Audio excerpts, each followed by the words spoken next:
세상에는 언제나 복음에 반대하는 세력이 있었습니다. 그것이 시대마다 다양한 형태로 드러날 뿐 언제나 악한 세대는 복음에 대해 부정하고 무시하려 했습니다. 바울은 디모데에게 편지를 하면서 이러한 여러 어려움과 고난 앞에서 복음을 부끄러워하지 않고 담대하게 용사처럼 나갈 것을 권면했습니다. 그러면서 바울은 오늘 본문에 디모데에게 종말의 때가 이르렀음을 경계하며 그 모습을 알기를 원합니다. 여러분, 우리가 먼저 여기서 이해해야 할 종말은 단순히 우리의 시간적 개념으로 이 땅의 마지막 시간만으로 이해해서는 안 됩니다. 왜냐하면 이는 하나님의 나라가 이미 이르렀으나 아직 완성되지 않았듯이 종말의 때도 다면적인 시간 속에서 동일한 패러다임으로 이해해야 할 필요가 있기 때문입니다. 그러니까 바울 사도가 묘사하는 종말의 때는 디모데에게 편지를 보내는 때만이 아니라 현재 우리가 처한 상황에도 연결된다고 할 수 있습니다. 그래서 우리 신앙인들은 날마다 종말의 때를 살아가고 있는 것입니다. 먼저 바울 사도는 말세가 견디기 어려운 고통의 때임을 경고하고 있습니다. 그러면서 이 말세, 즉 종말의 모습으로서의 그 특징을 이렇게 표현합니다. 첫째로 종말은 사람들의 자기 사랑에서 시작합니다. 바울은 사람들의 자기 사랑을 종말의 때가 주는 괴로움 가운데 제일 처음에 두고 있습니다. 여기 자기 사랑에 해당하는 헬라어 필라우토이는 신약 성경에서 이곳에서만 사용된 단어로 이기적으로 자기 삶에만 몰두하는 것을 뜻합니다. 말세가 되면 사람들은 무엇보다 이기적으로 자기 삶에만 몰두하게 될 것이라 말하는 것입니다. 지금 우리가 살아가는 이 시대는 개인주의가 그 어느 때보다 중요하게 여겨지는 시대를 살아가고 있습니다. 그러니까 현대인은 그 어느 때보다 자기 사랑을 중요하게 여기고 살아갑니다. 이처럼 자기만을 과도하게 사랑한 나머지 이기적인 탐욕과 폭력의 행위가 도를 넘어설 때가 많이 있습니다. 그렇다면 이러한 문제를 근본적으로 해결할 수 있는 방법이 무엇입니까? 그것은 하나님 앞에서 우리 인간의 죄를 드러내고 회개로 이끄는 복음밖에 없습니다. 복음은 사람들 마음 안에 하나님의 선하신 빛을 비추어서 어둠을 이기게 하며 새로운 창조를 불러일으키는 힘이 있습니다. 자기만을 사랑했던 사람이 하나님이 내 삶의 주인이시고 진정한 왕이시라는 사실을 발견하고는 거기에 굴복되는 것만이 바로 자기 도취의 죄악에서 빠져나오는 길이 될 수 있는 것입니다. 이것이 고통의 시기를 살아가는 우리가 세상에 복음을 전해야 하는 이유입니다. 둘째로 돈을 사랑하는 현상입니다. 물질 만능주의 시대를 살아가는 우리에게 돈을 사랑하는 것은 너무도 익숙한 세태입니다.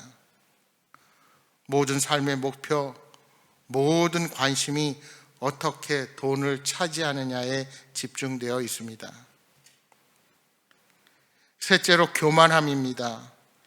교만함은 자기 사랑의 결과로 주어지는 태도가 교만함입니다. 교만은 결코 다른 사람의 아픔이나 문제를 객관적인 시각으로 바라볼 수 없게끔 만듭니다. 교만은 그 누구보다 자신이 우선으로 여겨지기에 사람들과의 관계가 왜곡되기 쉽고 바른 관계를 어렵게 만드는 것입니다. 넷째로 부모를 거역함이며 또 계속해서 나오는 말씀을 보시면 감사하지 않음, 거룩하지 않음, 무정하며 원통함을 풀지 않는 등이 계속해서 등장합니다. 이러한 말세의 현상들은 오로지 자기만을 위해 살 때 나타나는 모습들이라 할 수 있습니다. 무정한 마음으로 앙심을 품고 살아가면 남을 모함하게 되고 욕망을 다스리지 못합니다. 마치 짐승처럼 싸우려고만 하게 되는 것입니다. 그들은 쾌락을 하나님보다 더 사랑하는 삶을 당연시하게 됩니다. 여러분, 우리는 예수님을 기다리며 살아가야 하지만 이 세상에서 얻는 쾌락으로 만족을 누리면서 종말의 때를 잊고 살 때가 많이 있습니다. 바울은 디모데에게 우리가 살아가는 이 세상이 얼마나 위험한지를 분명히 말해주고 있는 것입니다. 그리고 그 바울의 메시지는 오늘을 살아가는 우리들에게도 유효하다는 사실을 결코 잊어서는 안 됩니다. 따라서 우리는 주님께 시대를 분별하는 지혜와 믿음을 구하며 살아가야 합니다. 5절 말씀입니다. 경건의 모양은 있으나 경건의 능력은 부인하니 이 같은 자들에게서 내가 돌아서라. 이제 5절이야 9절까지 말씀해서 다시 오실 예수님을 기다리는 말세 때 세상이 얼마나 타락했고 위험한 상태에 있는지를 언급한 바울은 교회 안에서 일어나는 이단들의 위험에 대해서 경고하고 있습니다. 그들은 신앙생활을 하는 것 같고 믿음이 있는 것 같지만 경건의 모양만을 갖췄을 뿐 능력은 부인하는 자들입니다. 경건의 능력이란 우리에게 주어진 고난을 이기며 영적 열매를 맺는 삶을 말합니다. 그러므로 거짓된 이단에게서 속히 돌아서야 한다는 것을 말씀하고 있는 것입니다. 그들은 믿음에 관심을 두고 예수님을 믿고자 하는 성도들을 속여서 자신들의 욕심을 채우고 그들을 잘못된 길로 끌고 들어가는 자들입니다. 그들은 무언가를 열심히 배우고 있는 것 같지만 구원을 얻는 참된 복음의 지식은 결국 얻지 못하는 자들이라는 것입니다. 이 거짓된 이단의 무리는 마치 모세를 대적했던 애굽의 두 마술사 얀네와 얌브레와 같습니다.